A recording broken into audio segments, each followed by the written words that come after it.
वाह, क्या आईपीओ है। असम में क्योंकि अभी आईपीओ मार्केट में नए आईपीओ जो हैं उनमें खुलने में समय है, अभी 4-5 दिन बाकी है। सो उन पे तो हम आपसे आगे बातचीत करेंगे ही, लेकिन जो जी आईपीओ बिल्कुल। हाल में आए वो मिस हो गए इस पूरी चर्चा के दौरान, और एक लिस्टिंग भी होने वाली है 9 तारीख को। तो जरा उन आईपीओ से भी बातचीत कर ली जाए। तो पहला नाम जो आता है वो तो आता है एनलॉन हेल्थ केयर का। इस कंपनी की लिस्टिंग हुई, करीब करीब 92 रुपये के दाम पर लिस्टिंग हुई, 1 से 1.5% के आसपास के प्रीमियम पर लिस्ट हुआ और करीब 92 रुपये के आसपास का हाई बनाया। इस कंपनी ने 7 गुना सब्सक्राइब भी हुआ था। 121 करोड़ रुपए के आसपास की रकम यहाँ पर जुटाई गई थी। ये कंपनी बेसिकली जो कामकाज करती है वो हेल्थ केयर स्पेस में एपीआई को लेकर करती है। आप क्या राय रखते हो मैम, क्या करना चाहिए इसमें?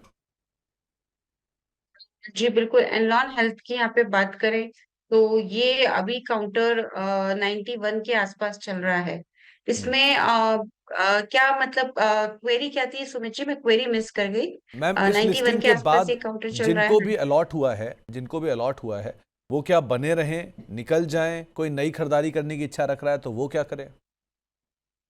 देखिए अभी होल्ड कर लीजिए एनलॉन हेल्थ को, इसमें हम्म। बने रहिए, इसमें नई खरीदारी भी नहीं करनी है, निकलना भी नहीं है। वैसे तो 91 का इसका इशू प्राइस था एनलॉन का, और अभी ये जो चल रहा है वो उतना ही चल रहा है, 91 हम्म। 91.5। लॉन्ग टर्म के लिए अच्छा है। शॉर्ट टर्म का व्यू रखते हैं तो एक बार नो लॉस नो प्रॉफिट की सिचुएशन में निकल सकते हैं, पर अगर लॉन्ग टर्म का व्यू रखते हैं तो बिल्कुल होल्ड करना चाहिए, क्योंकि इश्यू प्राइस के एकदम नजदीक में ये काउंटर चल रहा है। ओके मैम, दूसरा नाम है विक्रांत इंजीनियरिंग का। ये कंपनी का आईपीओ आया था, 99 रुपये के भाव पे लिस्ट हुआ, 2% प्रीमियम पर, 97 रुपये के आसपास का इशू प्राइस था और 101 रुपये के आसपास का हाई था। 98 का इसने लोच हुआ था। 24 गुना सब्सक्राइब हुआ था ये आईपीओ और करीब 772 करोड़ रुपए के आसपास की रकम थी। इसमें से कुछ हिस्सा फ्रेश इशू था और कुछ हिस्सा ओएफएस था, 50 करोड़ रुपए के आसपास का।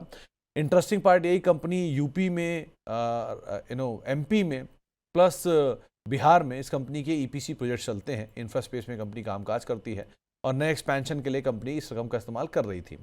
अब लिस्टिंग के बाद क्या किया जाए इसके अंदर? बने रहें, जिनके पास है निकल जाएं, नया खरीदारी करना है तो करें या अवॉइड करें? बने रहिए, नई खरीदारी नहीं करनी है, सिर्फ और सिर्फ बने रहना है इस काउंटर में। 97 का इशू प्राइस था, 94 के आसपास अभी ये काउंटर चल रहा है। मुझे लगता है वापस से एक तेजी बनेगी जिसको आराम से इशू प्राइस के अबव लेके जाएगी। तो ये तो दो वो आईपीओ जो कि हाल में ही लिस्ट हुए हैं। अब आता है तीसरा आईपीओ जिसकी क्लोजिंग हुई है और 9 सितंबर को, यानी कि करीब करीब ट्यूसडे के अराउंड इसकी लिस्टिंग होगी। वो है अमांता हेल्थ केयर की। इसकी लिस्टिंग 9 तारीख के अराउंड होगी। 126 रुपये के आसपास का इसका इशू प्राइस था। करीब 82 से 83 गुना ये आईपीओ सब्सक्राइब हुआ है और करीब 126 करोड़ रुपए जुटाने की योजना है कंपनी की। फ्रेश इशू के जरिए ही ये पूरी रकम है और कोई भी ओएफएस यहाँ पर नहीं है। आशा मैम, क्या करना चाहिए अमांता हेल्थ केयर में? देखिए अमानता हेल्थकेयर की बात करें तो इसमें सिर्फ लॉन्ग टर्म व्यू ही था हमारा, और वो हम्म। भी मैंने ये भी बोला था आपको, मतलब आपके चैनल पे आई सपोज, जहां तक मुझे ध्यान आता है कि इशू साइज बहुत छोटा है, हम्म। 120 से 126 करोड़ का है, तो ये ट्रेड टू ट्रेड ग्रुप में जाके लिस्ट होगा।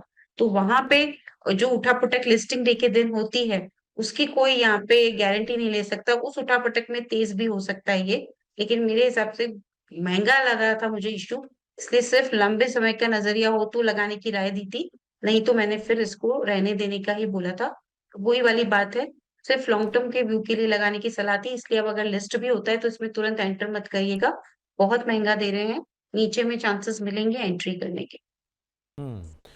तो मैम, एग्जिस्टिंग कंपनी या न्यूली लिस्टेड कंपनी, दोनों सेक्टर में, मतलब ऐसा नहीं खाली अमानता ही नहीं, इंफ्रा की एग्जिस्टिंग या इंफ्रा की नई, फार्मा की एग्जिस्टिंग, फार्मा की नई, अगर ऐसा कोई कॉल लेना हुआ करे कभी तो क्या कॉल लिया जाए? देखिए जब अब कभी आईपीओ आता है तो उस टाइम हम्म। दूसरे जो पेयर्स होते हैं वो भी एक बार थोड़ा सा आईपीओ के सेंटिमेंट के साथ तेज हो जाते हैं, लेकिन हम्म। उनके फंडामेंटल्स अगर अच्छे नहीं है तो फिर कोई मतलब नहीं आता कि उनमें अभी मतलब एंट्री की जाए। ये मैं बात कर रही हूँ जो दूसरी कंपनीज है सेकेंडरी मार्केट में उसमें, तो हम्म। मेरे हिसाब से सेकेंडरी मार्केट में एंट्री करके अगर आईपीओ अच्छा नहीं है तो दूसरे पेयर में एंट्री की जाए, ये कोई जरूरी नहीं है।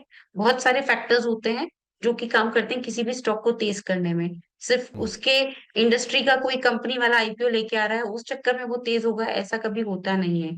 तो फंडामेंटल्स चेक करके ही दूसरी कंपनी में लगाएं, नहीं तो रहने दीजिए।